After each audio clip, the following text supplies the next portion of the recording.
Hello बच्चों, so the question given is layers of an ovum from outside to inside is बाहर से अंदर की तरफ हमें बताना है कि ओवम की कौन कौन सी लेयर्स होती हैं. So option A is corona radiata, zona pellucida and vitelline membrane. Option B zona pellucida, corona radiata and vitelline membrane.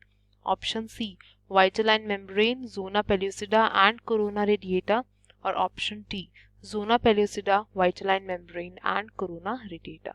अगर हम ओवम के स्ट्रक्चर की बात करें यहाँ क्वेश्चन को देखते हुए, तो हमारे ओवम का स्ट्रक्चर क्या कैसा होता है? ये स्फेरिकल शेप्ड होता है.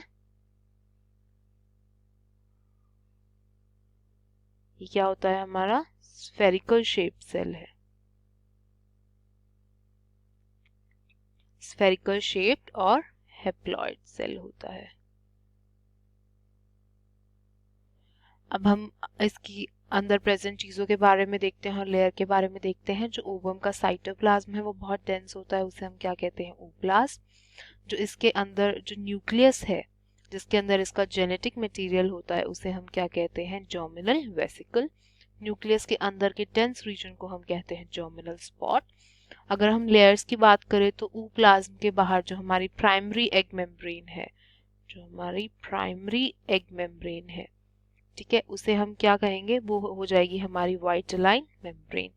ठीक है, वाइटलाइन मेम्ब्रेन के जस्ट बाहर हमारी प्रेजेंट है जोना पेल्यूसिडा. जो जोना पेल्यूसिडा है वो बनी होती है हमारी ग्लाइको प्रोटीन्स की. ठीक है, और जोना पेल्यूसिडा के बाहर, उसके भी बाहर जो हमारी लेयर है जो कि ओव्यूलेशन के बाद डेवलप होती है, वो है हमारी कोरोना रेडिएटा. और जो हमारी कोरोना रेडिएटा है वो किसकी बनी होती है? वो बनी होती है फॉलिक्यूलर सेल्स की बनी होती है ये. और फॉलिकुलर सेल्स आपस में हाइल्यूरोनिक एसिड से बाउंड होते हैं. तो अगर हम आउटसाइड टू इनसाइड देखें, बाहर से अंदर की तरफ देखें, जो हमारी फर्स्ट लेयर है वो है हमारी कोरोना रेडिएटा. कोरोना रेडिएटा के बाद है हमारी जोना पेल्यूसिडा और उसके बाद है हमारी वाइटलाइन मेम्ब्रेन. तो ये हो जाएगी हमारी सीक्वेंस, कोरोना रेडिएटा, जोना पेल्यूसिडा और उसके बाद हमारी वाइटलाइन मेम्ब्रेन. तो अब हम देख लेते हैं option A, corona radiata, zona pellucida and vitelline membrane. Yes, this is the sequence from outside to inside. B, zona pellucida, corona radiata and vitelline membrane. ये incorrect है, because vitelline membrane हमारी inner layer तो है सबसे, but जो हमारी outer layer है वो है हमारी zone corona radiata.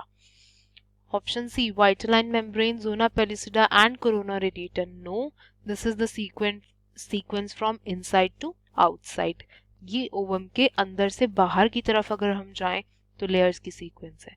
D, zona pellucida, vitelline membrane and corona radiata, ये भी हमारे इनकरेक्ट है, because the outermost layer is corona radiata and innermost would be vitelline membrane.